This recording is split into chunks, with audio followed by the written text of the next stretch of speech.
Hi అండి, అందరికీ నమస్కారం. Welcome back to our channel. నేను మీ సీత. అందరూ ఎలా ఉన్నారండి? బాగున్నారా? మేము కూడా బాగున్నామండి. మీరందరూ కూడా బాగుండాలని ఆ దేవుని మనస్ఫూర్తిగా కోరుకుంటూ ఈరోజు ఉదయం టిఫిన్స్ అయిపోయిన తర్వాత ఈరోజు అమ్మ అర్జెంటుగా కుట్టవలసిన బట్టలు కూడా ఉన్నాయనేసి తొందరగా పని చేసేసుకుందాము అనేసి అంది. ఇంక ఇంట్లో పని మొత్తం అయిపోయిందండి. వీడియోకి వాయిస్ ఇస్తుంటే వెనకాల నా మాటిని ఇది అసలు సీత మాటేనా అని మీకు డౌట్ రావచ్చండి. అంతలా మారిపోయింది నా మాట అయితేని. అసలు ఏదో బలవంతంగా మాట్లాడుతున్నాను తప్ప అందులోనూ వీడియోకి పొద్దున్నే వాయిస్ ఇస్తున్నానండి. పొద్దున్నే అంటే అసలు రాదు కదా.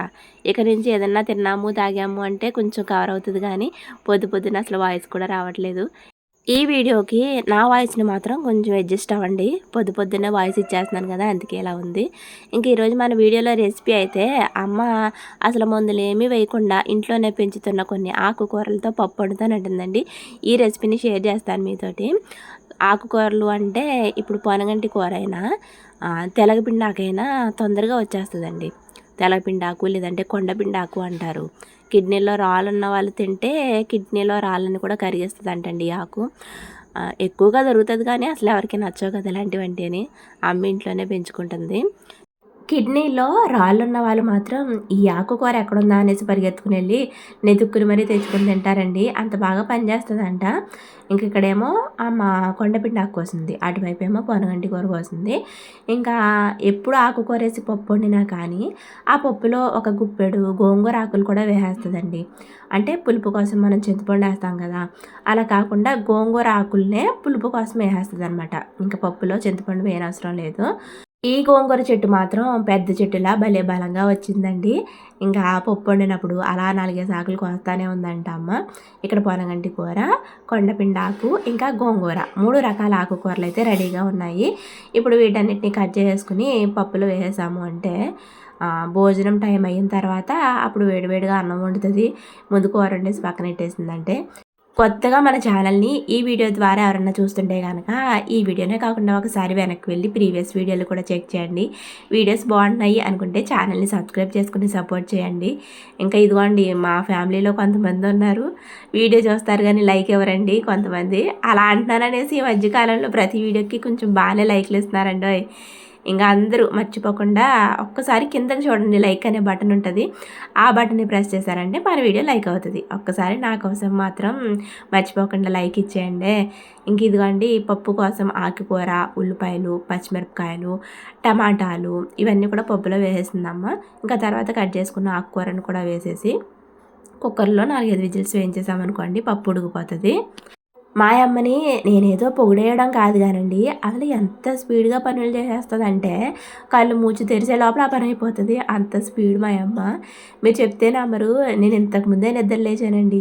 అంటే నాకు కూడా అసలు బాగాలేదనుకోండి, ఎవరు లేపట్లేదు, నన్ను అలా పడుకొనేస్తున్నారు. ఇంతకుముందే లేచాను, అది కూడా వీడియో తీసుకోవాలి కదా అనేసి. నేను లేచేసరికే బొబ్బరు వడలేసింది అమ్మ. పిల్లలకి టిఫిన్ పెట్టేసింది, వాళ్ళు ఆడుకుంటున్నారు. నా కోసం తమ్ముడేమో వేడివేడిగా ఇడ్లీ తీసుకొస్తే ఇప్పుడే తిని వీడియో అయితే తీసుకుంటున్నాను. ఇంకా పప్పు ఉడికిపోయిన తర్వాత అందులో పసుపు, సాల్ట్, ఇంకా అమ్మ అయితే ఎప్పుడు కూడా ధనియాల పొడిని కొంచెం కారం కూడా వేస్తుందండి. కారం అయితే కంపల్సరీగా వేస్తుంది. పప్పుచారు అయితే కనుక తాలింపు పెట్టేటప్పుడు తాలింపులో కొంచెం కారం వేసుకుంటే బాగుంటుందంట. ఇంక ఇక్కడ ఉప్పు, కారం, పసుపు, ధనియాల పొడి వేసేసింది. ఫైనల్గా తాలింపును కూడా వేసేస్తే పప్పు ఆకుకూర అయితే రెడీ అయిపోయిందండి.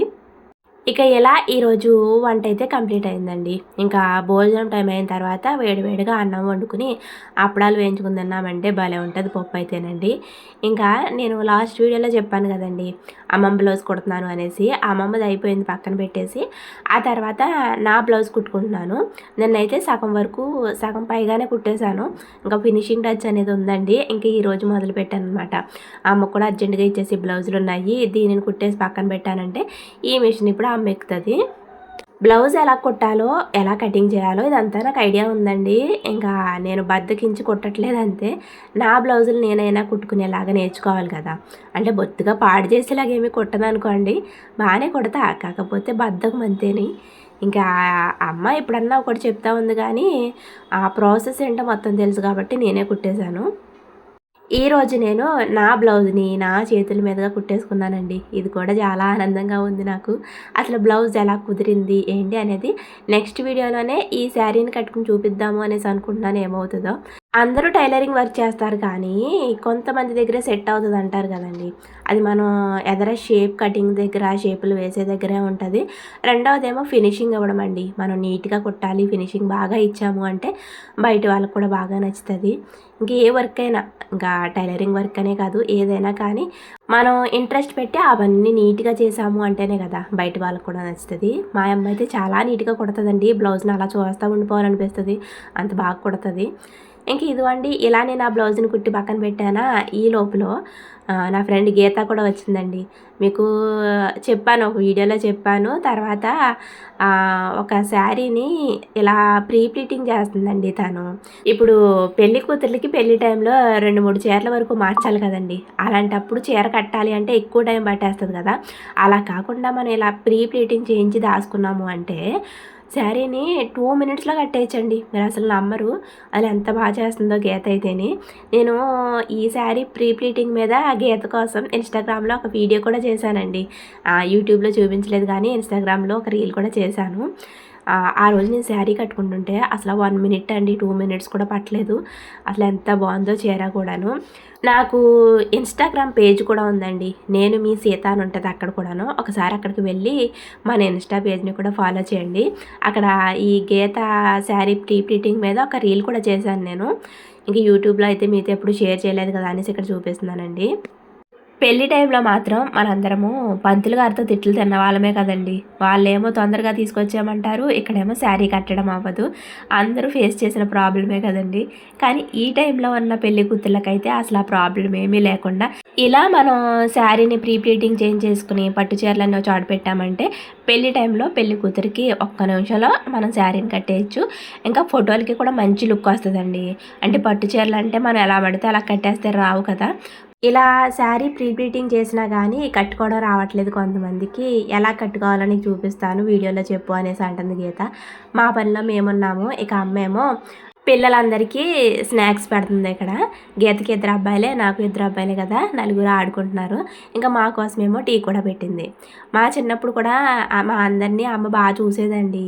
ఇప్పుడు నాకేమో స్కూల్కి వెళ్ళాలి అంటే అసలు అయ్యేది కాదండి, ఎంత లేట్ అయిపోయేదో. కానీ గీత మాత్రం అలా కాదు, చాలా ఫాస్ట్గా రెడీ అయిపోయి మా ఇంటికి వచ్చేసేది. వచ్చిన తర్వాత కూడా పాపం నా వెనకాలే అయ్యిందా సీత, రా సీత అని తిరిగేది. పాపం చాలా ఇష్టపడేది చిన్నప్పుడు నేనంటే. సీత సీత సీత అంటే నా వెనకాలే తిరిగేది. ఇంకా మరి ఇప్పుడు ఇష్టం ఉందో లేదో తెలియదు కానండి, చిన్నప్పుడు మాత్రం చాలా ఇష్టపడేది నేనంటేని. నేను లాస్ట్ వీడియోలో చెప్పాను కదా, నా చిన్నప్పటి నుంచి అమ్మ మొక్కలు ఎక్కువ పెంచేది. సీతమ్మ వారి జడగంటలు, కనకంబరాలు ఇలాంటి మొక్కలన్నీ ఉండేవి అని చెప్పాను కదా. ఇక్కడ గీత వచ్చిన తర్వాత కూడా అదే చెప్తుంది నాకు. వీడియోలో చెప్పావు కదా సీత, మొక్కలు ఎక్కువగా ఉండేవి అనేసి, నాకు చిన్నప్పటి రోజులు గుర్తొచ్చాయి అనేసి చెప్తుంది. ఇదిగోండి శారీని మనం ఇలా ప్రీ ప్లీటింగ్ చేయించుకున్న తర్వాత కట్టుకునేటప్పుడు కూడా అదే ఫ్రంట్ కుర్చీలు ఉంటాయి కదండి, అవి మనకి ఎదరికి వచ్చేలా చూసుకుని ఆ వెనకాల ఒక మడత వేసేసి దోపేసుకోవడమే. ఇంకా తర్వాత ఇదిగోండి ఇలా చుట్టేసి, అంటే ఎక్కడ ఉన్న పిన్ అక్కడ తీసి పెట్టేసుకోవడమే. అసలు ఎలా కట్టుకోవాలో తెలుస్తలేదు సీత చాలామందికి. నేను కట్టి చూపిస్తాను, చాలా సింపుల్గా అయిపోతుంది అనేసి గీత ఇక్కడ కడుతుంది నాకు. ఇంక ఇదిగోండి ఇప్పుడు 2 మినిట్స్ శారీ అనేసి గట్ట మొన్న చాలా ట్రెండింగ్గా ఉన్నాయి కదా, ఎలా చుట్టుకుంటే అయిపోయేవి, ఆ టైప్లో ఉందన్నమాట ఇది కూడాను. ఎవరికైనా పెళ్ళిళ్ళకి ఫంక్షన్లకి మాత్రం చాలా బాగా యూజ్ అవుతుందండి. గీత ఏమంటుందంటే పెళ్ళిళ్ళకి ఫంక్షన్లకే కాదు సీత, మామూలుగా ఎవరైనా కానీ ఇలా చేయించుకుని ఒక పక్కన పెట్టేసుకున్నారంటే ఫంక్షన్కి వెళ్ళే టైంలో బాగుంటుంది కదా, ఇంకా అందరూ చేయించుకుంటున్నారు అనేసి అంది. నేను ఇన్స్టాగ్రామ్లో ఒక రీల్ పెట్టానని చెప్పాను కదండి. ఆ రీల్ చూసిన తర్వాత మా ఊర్లోనే నన్ను 2-3 వరకు అడిగారు పంపిస్తావా అనేసి. అందులో మాధవి అయితే బాగా ఫాస్ట్గా వెంటనే ఆ తెల్లారే తీసుకొచ్చి 3 చీరలు అయితే ఇచ్చింది. ఇచ్చి చాలా రోజులు అయిపోయిందండి. నాకు గీత దగ్గరికి పంపించడానికి ఎక్కువ టైం పట్టేసింది. ఒక పంపించి 4-5 రోజులు అవుతుంది అనుకుంటా. ఇప్పుడేమో గీత కూడా హాలిడేస్కి వాళ్ళ అమ్మాళ్ళ ఇంటికి వచ్చింది. ఇంకా నేను కూడా ఇక్కడే ఉన్నాను కదా అనేసి చేసిన, అంటే ప్రీ ప్లీటింగ్ చేసిన చీరలన్నీ ఇక్కడ తీసుకొచ్చిందనమాట. ఇప్పుడు నేను ఇక్కడి నుంచి మా ఇంటికి తీసుకెళ్ళి నా చీరలు ఇంకా మాధవి చీరలు మాధవికి ఇచ్చేయాలి. ఇంకా మనం ఫంక్షన్కి వెళ్ళొచ్చిన తర్వాత చీరని కాసేపు ఎండలో వేసేసుకుని ఇంకా ఇంతలా మనం ఫోల్డ్ చేసుకోవాలి అన్నా అందరికీ రాదనుకోండి. మ్యాక్సిమం తెలిసిపోతుందండి ఆ కుర్చీలు ఎలా ఉన్నాయి ఏంటి అనేసి.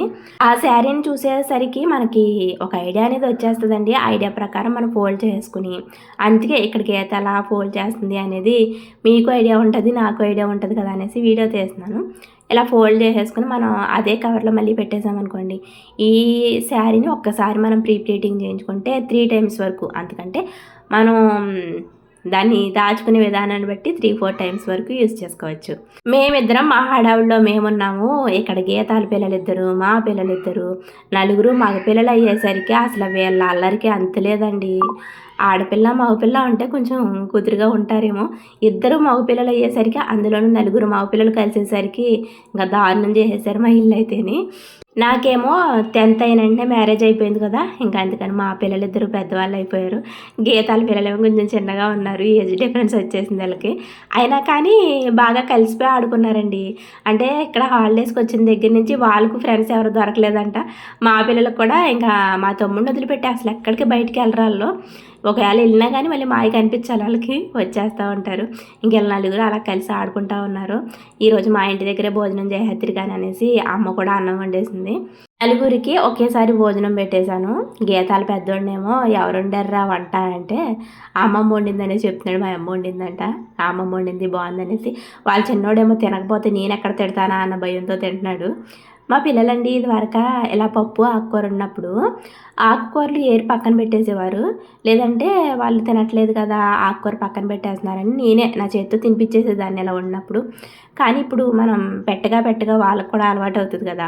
వీళ్ళ నలుగురు ఒక్క ఆకు కూడా ఏరకుండా తినేసారండి. గీతాల పిల్లలు చిన్నోళ్ళు కదా ఏరేసి పక్కన పెడతారనుకున్నాను, కానీ మేమేమన్నా అంటామనుకున్నారో ఏంటో తెలియదు కానీ వాళ్ళు కూడా తినేసారు పాపం. ఇంక మనం చిన్నప్పటి నుంచి అలవాటు చేసామంటే పిల్లలకు కూడా అలవాటు అవుతుందండి ఆకుకూరలు. ఇంకా తర్వాత గీతాల పెద్దోడు వీడియోస్ అన్నీ బాగా చూస్తాడంట. నేను ఎలా మాట్లాడతానో ఏంటో వెనకాల చెప్తున్నాడండి అక్కడ. నేను మీ సీత అంటానంట, లైక్ చేయాలి, షేర్ చేయండి, సబ్స్క్రైబ్ చేయండి అన్నీ చెప్తున్నాడు. కానీ వెనకాల వాయిస్ అయితే అక్కడ అమ్మ ఫ్యాన్ వేసింది, అసలు వాయిస్ ఏమీ సరిగ్గా వినిపించట్లేదు అనేసి నేనే వెనకాల వాయిస్ ఓవర్ ఇచ్చేస్తున్నాను. వాళ్ళు ఏమో నన్ను వీడియోస్లో చూస్తారు కదా, అంతేమీ భయపడట్లేదు, బాగా అలవాటు అయిపోయినట్టే మాట్లాడుతున్నారు పిల్లలు కూడాను. ఇంక ఇలా చాలాసేపు వరకు గీత ఉంది. ఉదయం 11 గంటలు ఆ టయానికి వచ్చినట్టుందండి. మధ్యాహ్నం వరకు మా ఇంటికాడ ఇలాగే ఉంది. ఇంకా వాళ్ళైతే అమ్మాయి వెళ్ళిపోదామా ఇంకా సేపు ఉందామనేసి అంటున్నారు వాళ్ళ పిల్లలైతేని. మా చిన్నోడైతే చిన్నపిల్లల్ని బాగా ఆడిస్తాడండి. చిన్నపిల్లలు ఉన్నారంటే వాడి దగ్గరే ఉంటారు. గీతాల పిల్లోడు కూడా ఇంక మా చిన్నోడి దగ్గరికే పరిగెట్టుకుంటూ వెళ్ళిపోతున్నాడు. చాలా రోజుల తర్వాత ఇద్దరం కలిసి బాగా టైం స్పెండ్ చేసామండి. ఆ తర్వాత ఇంకా ఈవినింగ్ టైం వచ్చేసి మా తమ్ముడిని షాపింగ్ బయటికి తీసుకెళ్ళరా అని వచ్చిన దగ్గర నుంచి అడుగుతున్నానండి. నేను అడగలేదనుకో, అక్క ఏమన్నా కొనుక్కుంటావా తీసుకెళ్ళనా అనేసి అంటాడు. కానీ ఒక్కసారి నేను అడిగానా ఇంకా అండి నన్ను అసలు ఎంత బతిమాలించుకుంటాడో. నిజం చెప్పాలి అంటే ప్రతి దాంట్లోనూ నా మాటే పైన ఉంటుందండి. అసలు మా తమ్ముడు మాట్లాడినవను ఇలాంటప్పుడు మాత్రం వాడికి బాగా ఛాన్స్ దొరుకుతుంది కదా, బాగా ఆడేసుకుంటాడు నాతోటి. నాకు తెలిసి మీ తమ్ముళ్ళు, మీ అన్నయ్యలు కూడా ఇలానే బతిమాలించుకుంటారండి. ముందు నేను అడగలేదనేసి ఏమన్నా కొనుక్కుంటావా అనేసి అన్నాడు. ఒక్కసారి అడిగానా ఇంకా బతిమాలించుకుంటాడు. ఇప్పుడు అక్క బయట నుంచి ఏమన్నా ఏం తీసుకురాను, ఏం తింటావు అన్నీ బాగానే అడుగుతాడు. కానీ షాపింగ్ అనేసరికి భయపడిపోతాడు మా తమ్ముడు అయితేనే. వచ్చిన దగ్గర నుంచి అడుగుతున్నానండి. ఫైనల్గా ఈరోజైతే షాపింగ్ తీసుకొచ్చాడు. ఫస్ట్ చెప్పాడు నాకు షాపింగ్కి వచ్చినప్పుడే, నువ్వు ఫస్ట్ ఏ డ్రెస్ అయితే తీస్తున్నావో లాస్ట్ కూడా అదే తీస్తావు చూడక్క, కానీ మధ్యలో ఒక గంట సేపు ఉంటావు కానీ ఆ గంటలో ఏమీ తీయవు, ఫస్ట్ ఏది తీసావో లాస్ట్ కూడా అదే తీస్తావు చూడు అనేసి అన్నాడు. ఇంక నేను కూడా సేమ్ అలానే చేశానండి. ఫస్ట్ ఈ గ్రీన్ డ్రెస్ నాకు నచ్చితే అని తీసుకున్నా, మళ్ళీ దాన్ని అక్కడ పెట్టేసా, షాప్ అంతా తిరిగా, మళ్ళీ తిరిగి దాన్నే తీసుకున్నాను. వాడు ఎందుకు తిడతాడు ఈరోజు బాగా అర్థమైంది నాకు. ముందైతే పిల్లలిద్దరిని తీసుకుని అమ్మ నేను ఆటోకి వచ్చేద్దాము అనేసి అనుకున్నాము. మేము ఏదన్నా మాకు సిటీకి వెళ్ళాలి అంటే పక్క తణుకు ఉంటుందండి, తణుకు నుంచి మా ఊరు ఒక 10 నిమిషాల్లో వెళ్ళిపోవచ్చు. ఇంకా తణుకు అంటే నాకు అసలు ఎంత ఎమోషనోనండి. చిన్నప్పటి నుంచి ఇంక ఏం కావాలన్నా పెళ్ళి అవ్వకముందు కూడా అమ్మ నేను కలిసొచ్చి అమ్మ మిషన్ కుడుతుంది కదా! కావాల్సిన రీళ్ళు, లేసులు ఇలాంటివన్నీ అమ్మ తీసుకునేది. నాకేం కావాలితే అవి కొనిపెట్టేది. తమ్ముడేమో అమ్మమ్మ దగ్గర ఉండేవాడు. ఇంకా తర్వాత పెళ్ళయ్యాక కూడా ఇక్కడే ఎక్కువగా ఉండేదాన్ని కాబట్టి ఇద్దరం కలిసి వచ్చేవాళ్ళం. ప్రెగ్నెంట్‌గా ఉన్నప్పుడైతే ఇంకా హాస్పిటల్‌కి రావాలి కదా! ఇంకా అమ్మ నేను ఆటోకి వస్తూ ఉండేవాళ్ళము. ఇవన్నీ తిరుగుతూ ఉండేవాళ్ళము. వెస్ట్ గోదావరిలో తణుకండి. తిరిగిన ప్లేస్ కాబట్టి మా తణుకు అన్న ఫీలింగ్ వచ్చేస్తది నాకు. ఇంకా ఇది వాళ్ళ వ్లాగ్ అండి. ఈరోజు ఉదయం నుంచి వ్లాగ్‌నైతే మీతో షేర్ చేశాను. ఇంకా పొద్దున్నుంచి మేము చేసుకున్న పనులు, తర్వాత షాపింగ్ అయితే ఇలా పూర్తయింది. మరొక వీడియోతో మళ్ళీ మీ ముందుకు వచ్చేస్తా. అప్పటి వరకు ఉంటాను ఫ్రెండ్స్. బాయ్ అండి. బాయ్.